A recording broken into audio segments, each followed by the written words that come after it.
अस्सलाम वालेकुम जी, उम्मीद है आप तमाम लोग खैरियत से होंगे। मेरा नाम मोहम्मद उमर खान है और इस चैनल पर गुफ्तगू करते हैं हम लॉ, लैट, लॉ गैट और LLB 5 ईयर्स के हवाले से। तो अगर आप नए कैंडिडेट हैं इस चैनल पर पहली बार तशरीफ़ लाएँ तो इस चैनल को ज़रूर सब्सक्राइब करें ताकि इस तरह की मज़ीद अपडेटेड वीडियोज़ हम आप तमाम स्टूडेंट्स की खिदमत में बर वक्त पेश कर सकें। आज के इस लेक्चर में हम डिस्कस करने वाले हैं कत्ल की काइंड्स के हवाले से। आप तमाम लोगों की इल्म में होगा कि ताज़ीरात पाकिस्तान के अंडर जो है वो कत्ल की काइंड्स को और कत्ल को जो है वो एलाबोरेट किया गया है। इसके हवाले से जो भी प्रोविजंस हैं वो पाकिस्तान पीनल कोड 1860 के अंदर जो है वो प्रोवाइडेड है। Chapter number 16 of Pakistan penal code जो है वो कत्ल और उसकी काइंड्स के हवाले से डिस्कस करता है। ये सेक्शन 299 से ऑनवर्ड है और ये जो चैप्टर है चैप्टर नंबर 16 ये उन तमाम ऑफेंसेस से डील करता है जो कि ह्यूमन बॉडी को अफेक्ट करते हैं। तो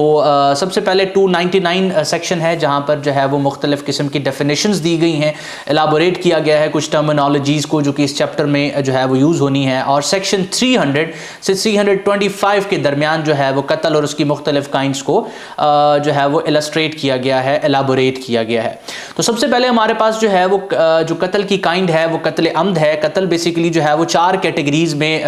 स्प्लिटेड है, डिवाइडेड है। और पाकिस्तान पीनल कोड में जिस तरह मैंने आपको बताया कि 300 टू 325 के दरमियान कत्ल की काइंड्स, उसकी पनिशमेंट्स के बारे में एलाबोरेट किया गया। सबसे पहली जो हमारे पास कत्ल की काइंड है वो कत्ल अम्द है। उसके बाद जो है वो हमारे पास कत्ल शबी अम्द है।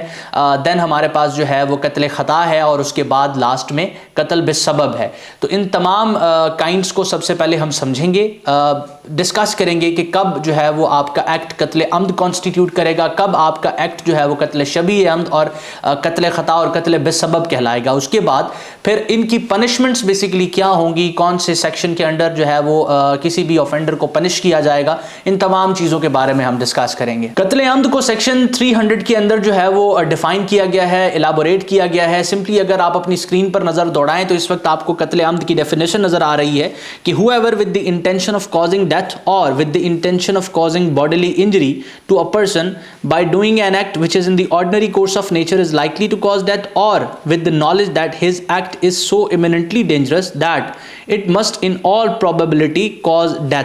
the death of such person is said to commit कत्ल अम्द। तो कत्ल अम्द के बारे में सिंपली ये कहा गया है कि अगर आप जानते बूझते हुए इस इंटेंशन के साथ कि आप किसी को कत्ल करेंगे, कोई भी एक्ट करते हैं और उससे जो है वो उस पर्सन की डेथ हो जाती है, या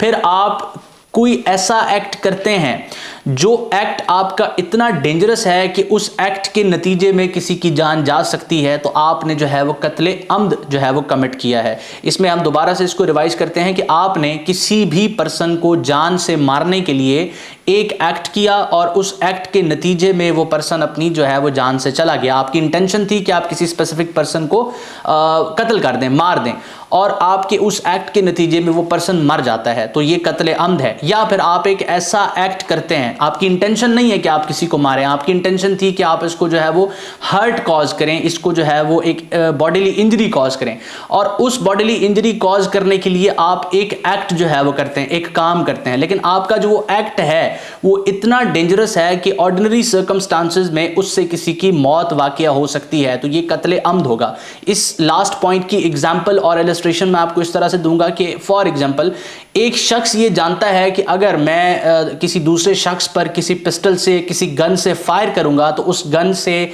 या जो है ना उस पिस्टल से फायर करने के नतीजे में अगले शख्स की जान जा सकती है, क्योंकि ये जो फायर है वो शख्स जो है वो जो दूसरा पर्सन है उसके सर पे कर रहा है या किसी ऐसे वाइटल ऑर्गन पे कर रहा है जिससे उसकी मौत वाक़या हो सकती है। तो अब ऐसा एक्ट करते हुए, चाहे आपकी इंटेंशन थी कि उसको मार दें या आपकी इंटेंशन थी कि उसको सिर्फ चोट पहुंचाएं, ऐसा एक्ट क्योंकि ऑर्डिनरी सर्कमस्टांसेस में किसी की जान ले सकता है, तो अगर आप एक ऐसा एक्ट करते हैं जिसके नतीजे में वो पर्सन अपनी जान से हाथ धो बैठता है, तो ये बेसिकली कत्ल अम्द है और ये कत्ल अम्द सेक्शन 300 में डिफाइन किया गया है। सेक्शन 301 पर अगर आप नजर दौड़ाते हैं तो इसको मजीद इसके स्कोप को एक्सटेंड किया जाता है और सेक्शन 301 आपको बताता है कि causing death of person other than the person whose death was intended, यानी कि आप किसी ऐसे शख्स को मार देते हैं जिस शख्स को कत्ल करने की आपकी इंटेंशन नहीं थी। आप किसी को कत्ल करना चाहते हैं, ये आपकी इंटेंशन है,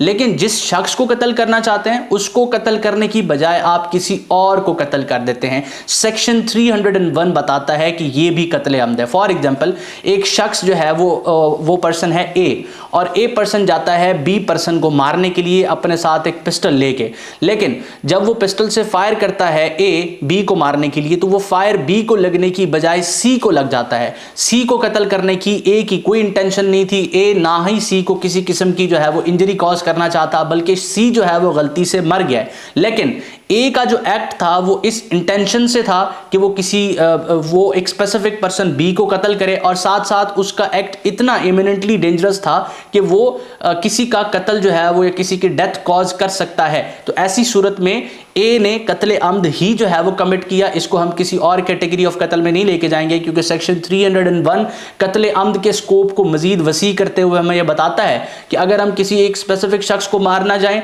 और उस शख्स को मारने की बजाय हम किसी और को मार दें, तब भी वो कत्ल अम्द होगा, क्योंकि हमारा एक्ट भी इमिनेंटली डेंजरस है और साथ में हमें ये इल्म भी है कि हमारा जो है ना, और साथ में हमारी ये इंटेंशन भी है कि हम किसी को कत्ल करें। इसके बाद सेक्शन 302 में कत्ल अम्द की आपको सजा जो है वो बताई गई है। इसकी पनिशमेंट के बारे में डिस्कस किया गया। इस वक्त अगर आप अपनी स्क्रीन पर देखें तो 302 आपको जो है वो नजर आ रहा होगा। सेक्शन 302 में पनिशमेंट ऑफ कत्ल अम्द के बारे में बात की गई है और इलस्ट्रेट किया गया है कि whoever commits कत्ल अम्द shall subject to the provisions of this chapter be punished with death as किसास, यानी कि अगर कोई भी शख्स कत्ल अम्द करेगा तो वो लायबल होगा कि उसको जो है वो डेथ से पनिश किया जाए एज अ किसास, ठीक है, या उसको पनिश किया जाए punished with death for imprisonment of life as ताजीर, या उसको इम्प्रिजनमेंट ऑफ लाइफ या डेथ से पनिश किया जाए ताज़ीर के तौर पे। ताज़ीर और ये तमाम चीज़ें हमने काइंड्स ऑफ पनिशमेंट में डिस्कस की थी, ठीक है। Having regard to the facts and circumstances of the case if the proof in either of the form specified in section 304 is not available. और अब यहाँ पर बी पॉइंट में अगर आप गौर करें तो इसमें कहा गया है कि आपको डेथ से या इम्प्रिजनमेंट ऑफ लाइफ से एज अ ताज़ीर तब पनिश किया जाएगा जब किसास को प्रूव करने के लिए जो एविडेंस रिक्वायर्ड हैं सेक्शन 304 में वो अवेलेबल ना हो। उसके बाद सी में बताया जाता है कि punishment with imprisonment of either description for a term which may extend to 25 years where according to the injunction of Islam the punishment of qisas is not applicable. अब सेक्शन 302C एप्लीकेबल होगा तब जब किसास जो है वो एप्लीकेबल नहीं होगा। और किसास एप्लीकेबल कब नहीं होगा? किसास जो है वो एप्लीकेबल नहीं होगा, ये आपको सेक्शन जो है ना बताता है। तो ये सेक्शन आपको बताता है 306, जहां पे लिखा गया है कि कत्ले अम्द नॉट लायबल टू किसास। तो जब किसास लायबल या एप्लीकेबल नहीं होगा तो आपको पनिश किया जाएगा अगर आपने कत्ले अम्द कॉज किया है और आपके ऊपर किसास लायबल नहीं है,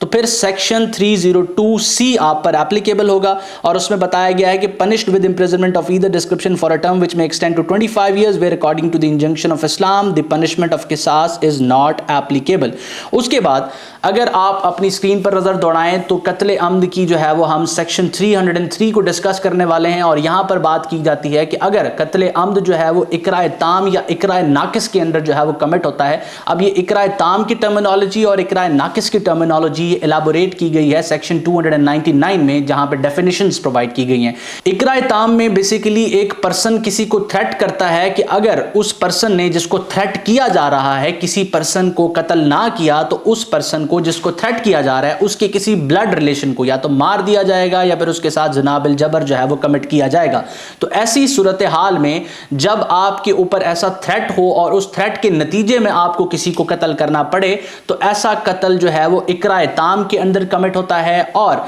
जबकि अगर किसी शख्स को ऐसा थ्रेट दिया जाए जिस थ्रेट के नतीजे में जो है वो आपको कत्ल या फिर आपके किसी ब्लड रिलेशन को कत्ल या उसके साथ ज़िना बिल जबर कमिट होने से हट के कोई थ्रेट हो और उस नतीजे में आप किसी को कत्ल कर देते हैं, तो जो पर्सन जो है वो किसी को कत्ल कर रहा है वो इकराए नाकिस के अंदर जो है वो उसको पनिश किया जाएगा कत्ल अम्द के लिए। अब सिंपली अगर हम देखें, अगर सेक्शन 303 पे आप नजर दौड़ाएं तो सेक्शन 303 कहता है कत्ल अम्द कमिटेड अंडर इकराए ताम और इकराए नाकिस। सो हुएवर कमिट्स कत्ल under ikra tam shall be punished with imprisonment for a term which may extend to 25 years but shall not be less than 10 years, and the person causing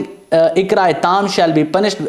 for the kind of qatl committed as consequence of his ikra tam। अब यहाँ पर circumstances अगर मैं आपको elaborate करूँ, for example A ने threat किया है B को कि B जाकर अगर C को नहीं मारता तो B की जो वालदा हैं उसको A कत्ल कर देगा। अब ऐसे थ्रेट में अगर बी जाके सी को मार देता है तो जो बी है उसने कत्ले अम्द कमिट किया है इकराए ताम की सूरत में, और इकराए ताम की जो है ना अंडर अगर किसी ने कत्ले अम्द कमिट किया है तो उसको सज़ा जो दी जाएगी वो 25 साल तक हो सकती है, और कम से कम जो है वो इस सूरत में आपको 10 साल सज़ा मिलेगी। जबकि जिस पर्सन ने आपको कत्ल करने के लिए फोर्स किया, थ्रेट किया, यानी कि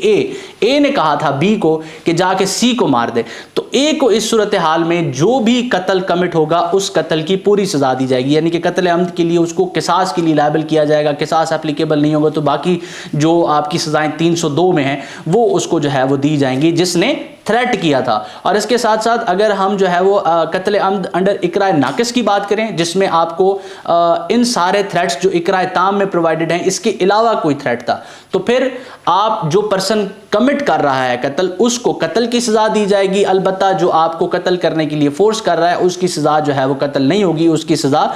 10 साल तक हो सकती है, विच में एक्सटेंड टू 10 ईयर्स। ये जो है वो आपका सेक्शन 303 पार्ट बी कहता है। उसके बाद हम सेक्शन 315 में डिस्कस करते हैं कत्ल शबीए अम्द के बारे में। कत्ल की दूसरी काइंड जिस तरह मैंने आपको बताया कत्ल शबीए अम्द है और इसको डिफाइन किया गया है under section 315 of Pakistan penal code, जिसमें कहा गया है कि अगर कोई शख्स पहले सबसे पहले हम इसके डेफिनेशन पढ़ते हैं, इस वक्त स्क्रीन पर आपको नजर आ रही है कि whoever with intent to cause harm to the body or mind of any person causes the death of that or any of the other person by means of a weapon or an act which in the ordinary course of nature is not likely to cause death is said to commit कत्ल शबीए अम्द। अब यहाँ simply आपको कहा जा रहा है कि अगर एक शख्स किसी दूसरे शख्स को कोई इंजरी कॉज करना चाहता है और जिस एक्ट के थ्रू वो इंजरी कॉज करना चाहता है वो एक्ट इतना इमिनेंटली डेंजरस नहीं है कि उससे किसी शख्स की जान जा सकती है, लेकिन उसके इस तरह के एक्ट करने की वजह से अगर किसी की जान चली जाती है तो फिर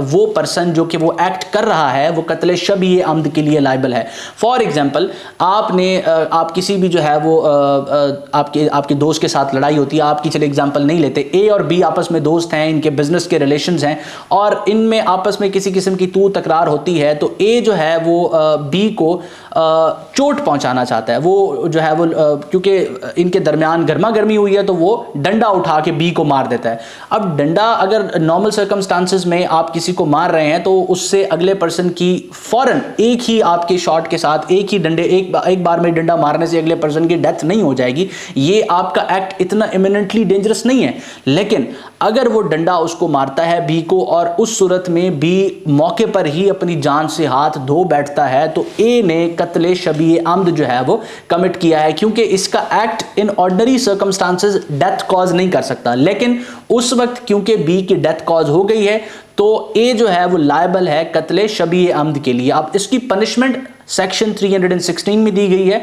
अगर इस वक्त अपनी स्क्रीन पर आप देखें तो सेक्शन 316 कहता है पनिशमेंट फॉर कत्ल शबीए अम्द, whoever commits कत्ल शबीए अम्द shall be liable to diyat and may also be punished with imprisonment of either description for a term which may extend to 25 years as ताज़ीर। अब इसको जो है वो सबसे पहले तो दियत भी अदा करनी पड़ेगी और इसको सजा भी दी जा सकती है जो कि 25 साल तक हो सकती है। अब इस सेक्शन में याद रहे कि मिनिमम लिमिट नहीं दी गई, जिस तरह हमने कत्ले अम्द की जो है वो सजाओं को डिस्कस करते हुए कहा देखा कि वहाँ जो है वो हमारी पाकिस्तान पीनल कोड की प्रोविजंस हमें बता रही थी कि मिनिमम 10 और मैक्सिमम 25 मुख्तलिफ सर्कमस्टांसेस में। लेकिन यहाँ पर क्योंकि दियत दी गई है, दियत के साथ साथ कोर्ट अगर चाहे तो उसको ताज़ीर भी दे सकती है, और ताज़ीर जो है वो मैक्सिमम 25 साल तक की है, depending on the circumstances of the case. उसके बाद section 318 of Pakistan penal code में कत्ल खता के बारे में जो है वो बात की गई है। अगर इस वक्त अपनी स्क्रीन पर आप देखें तो सेक्शन 318 कहता है कत्ल खता, however without any intention to cause death of or cause harm to a person causes death of such person either by mistake of act or by mistake of fact is said to commit कत्ल खता। अब यहाँ simple ये बात है कि a person है, वो बी पर्सन को ना तो मारना चाहता है और ना ही उसको इंजरी कॉज करना चाहता है। हमने कत्ल अम्द में और कत्ल शबीह अम्द में देखा कि या तो वो मारना चाहता होता था या फिर इंजरी कॉज करना चाहता होता था, और कत्ल अम्द में उसके इंजरी कॉज करने वाला जो एक्ट था वो इतना डेंजरस था कि उससे मौत वाक़ई हो सकती है। कत्ल शबीह अम्द में उसका एक्ट इतना डेंजरस नहीं था कि उसकी मौत हो सके, लेकिन कत्ल खता में वो ना तो उसको मारना चाहता है ना ही उसको इंजरी कॉज करना चाहता है, लेकिन मिस्टेक ऑफ फैक्ट या मिस्टेक ऑफ एक्ट की वजह से वो पर्सन जो है वो किसी को इंजरी कॉज कर देता है, या फिर जो है उस इंजरी कॉज करने के नतीजे में उसकी मौत वाक़ई हो जाती है। तो section 318 of Pakistan penal code attract होगा, और इस तरह के एक्ट के सूरत में जो मौत वाक़ई होगी उसको हम कत्ल खता के अंदर जो है वो डील करेंगे। जिस तरह से आप फॉर एग्जांपल शिकार पे जाते हैं और शिकार करते हुए आपने जो है वो निशाना अपना बांधा है, और निशाना आप समझ रहे हैं कि आगे बेयर है, भालू है, दूर से आपको ऐसा लगता है, लेकिन दर हकीकत वो इंसान होता है। अब ये आपका जो है वो मिस्टेक ऑफ फैक्ट है, और वो जाके गोली उस इंसान को लग जाती है और उस नतीजे में वो इंसान मर जाता है। अब ना तो आप उस इंसान को मारना चाहते थे और ना ही आप उसको इंजरी पहुंचाना चाहते थे, ये आपने क्योंकि एक मिस्टेक ऑफ फैक्ट की है, ठीक है, आपको लगा है कि वहां पर एक भालू है, दर हकीकत वो एक इंसान था, तो अब section 318 of Pakistan penal code जो है वो अट्रैक्ट होगा और आपको कत्ल खता के लिए पनिश किया जाएगा। कत्ल खता की जो पनिशमेंट है वो सेक्शन 319 में दी गई है, इस वक्त स्क्रीन पर आप देख सकते हैं। पनिशमेंट फॉर कत्ल खता, हुएवर कमिट्स कत्ल खता शैल बी लायबल टू दियत, ठीक है। उसके बाद अब यहां बात की जाती है कि प्रोवाइडेड दैट वेयर कत्ल खता is committed by any rash और negligent act other than rash और negligent driving the offender may in addition to दियत also be punished with imprisonment of either description for a term which may extend to 5 years। अब यहां बात की जाती है कि अगर आपका ऐसा एक्ट जो रैश और नेग्लिजेंट ड्राइविंग की वजह से हुआ है उसको छोड़ के कोई ऐसा एक्ट है आपका जो कि रैश है, जो कि नेग्लिजेंट है, आपकी नेग्लिजेंस की वजह से उसकी मौत वाक़ई हुई है, आप उसको ना तो इंजरी कॉज कर रहे थे ना ही आपने जो है ना उसको मारना था, लेकिन आपका एक्ट नेग्लिजेंट था, उसमें आपने ड्यू केयर नहीं की थी और उस सूरत में वो बंदा मर जाता है, तो अब आपको 5 साल की सजा एज अ ताजीर इन एडिशन टू दियत भी जो है वो कोर्ट अवॉर्ड कर सकता है अगर वो चाहे तो। उसके बाद जो है वो सेक्शन 320 के बारे में बात करते हैं, जिसमें रैश और नेग्लिजेंट ड्राइविंग की वजह से जो है वो आप किसी का कत्ल कर देते हैं, यानी कि आप ना तो उस पर्सन को मारना चाहते थे ना ही जो है वो आप उस पर्सन को इंजरी कॉज करना चाहते थे, लेकिन क्योंकि आप रैशली ड्राइव कर रहे थे इस वजह से उस पर्सन की मौत वाक़ई होगी, तो वो भी इसकी बहुत सी FIRs भी आपको नजर आएंगी आए दिन जो है वो ट्रैफिक हादसात की सूरत में अगर कोई मरता है तो 320 की FIR होती है। तो 320 इस वक्त आप अपनी स्क्रीन पर देख रहे हैं कि पनिशमेंट फॉर कत्ल खता बाय रैश और नेग्लिजेंट ड्राइविंग, हुएवर कमिट्स कत्ल खता बाय रैश और negligent driving shall having regard to the facts and circumstances of the case in addition to diyat be punished with imprisonment for either description for a term which may extend to 10 years। अब 10 साल तक की सजा जो है वो उस person को दी जा सकती है जिसकी रैश और नेग्लिजेंट ड्राइविंग करने की वजह से किसी शख्स की जो है वो मौत वाक़ई हो जाती है। तो इसके बाद कत्ल की चौथी काइंड और कत्ल की आखिरी जो काइंड है वो 321 section 321 of Pakistan penal code में डिफाइन की गई है और ये है कत्ल बेसबब। इस वक्त अपनी स्क्रीन पर अगर आप देखें तो कत्ल बेसबब को section 321 of Pakistan penal code ऐसे डिस्क्राइब करता है कि whoever without any intention to cause death of or cause harm to any person does any unlawful act which becomes a cause of death of another person is said to commit qatl bis sabab। अब एक शख्स ने कोई act किया है, اب وہ اس کا ایکٹ جو ہے وہ ان لافل ہے، اس ان لافل ایکٹ کے نتیجے میں کسی کی جان چلی جاتی ہے، لیکن جس کی جان گئی ہے نہ تو وہ شخص اس کو مارنا چاہتا تھا نہ ہی اس کو کسی قسم کی انجری کاز کرنا چاہتا تھا۔ اب ایسی صورت میں جو موت واقع ہوگی اور جو قتل کمٹ ہوگا اس کو ہم کہیں گے قتل بالسبب۔ اب قتل بالسبب کی جو پنشمنٹ ہے وہ سیکشن 322 میں پرووائڈڈ ہے، اور سمپلی اس میں کہا گیا ہے کہ قتل بالسبب کی جو پنشمنٹ ہے وہ دیت ہے، اس کے ساتھ کسی قسم کی تعزیر کا تذکرہ نہیں کیا گیا۔ تو وہ تمام قتل جو بیسیکلی جو ہے وہ 321 کے انڈر ہوں گے، ان کی پنشمنٹ دیت ہوگی under section 322 of Pakistan penal code. اب ہم نے تذکرہ کیا ہے دیت کے بارے میں، تو دیت بیسیکلی اس کی جو ویلیو ہے وہ سیکشن 323 کے اندر دی گئی ہے کہ سیکشن 323 کہتا ہے کہ جو دیت کی ویلیو ہے وہ سلور کے 30,630 گرام کے جو ہے نا برابر ہوگی، اور اس کی جو ویلیو ہوگی یہ فیڈرل گورنمنٹ ایک نوٹیفیکیشن کے تھرو جو ہے وہ ایشو کرے گی، اور پھر دیت منیمم اتنی دی جائے گی، یعنی کہ 30,630 گرام منیمم دی جائے گی، اور میکسیمم جو ہے وہ کورٹ کی ڈسکریشن ہے کہ وہ کتنی ایوارڈ کرنا چاہتی ہے۔ تو اس لیکچر میں میرا بیسک فوکس اور ایمفیسس تھا کہ میں آپ کو چیپٹر 16 جو ہے پاکستان پینل کوڈ کا، اس میں سیکشن 300 سے 325 کے درمیان جو ڈفرینٹ کیٹیگریز کائنڈز آف قتل ایلیبوریٹ کی گئی ہیں اس کو آسان الفاظ میں سمجھاؤں تاکہ آپ اس حوالے سے جو ہے وہ انڈرسٹینڈنگ لے سکیں۔ اس کے علاوہ اگر آپ کے ذہن میں کوئی سوال ہے یا آپ چاہتے ہیں کہ کسی بھی لاء ٹاپک پہ میں آپ کے ساتھ لیکچر شیئر کروں تو کوشش کریں کہ ڈسکرپشن میں اس کے بارے میں مجھے بتائیں، اپنی اوپینین شیئر کریں تاکہ میں جلد سے جلد اس پہ ویڈیو لیکچر بنا کے آپ کی خدمت میں پیش کر سکوں۔ اپنا بہت سارا خیال رکھیں۔ کسی بھی سوال یا کوئی چیز ڈسکس کرنے کے حوالے سے اگر آپ کوئی چیز ڈسکس کرنا چاہتے ہیں تو اسکرین پر جو موجود واٹس ایپ نمبر ہے اس پہ جو ہے وہ آپ مجھ سے رابطہ کر سکتے ہیں۔ اللہ آپ کا حامی ناصر ہو، ہمیشہ تمام لوگوں کی کامیابی کے لیے دعا گو۔ عمر خان اور اس کی ٹیم، اللہ حافظ۔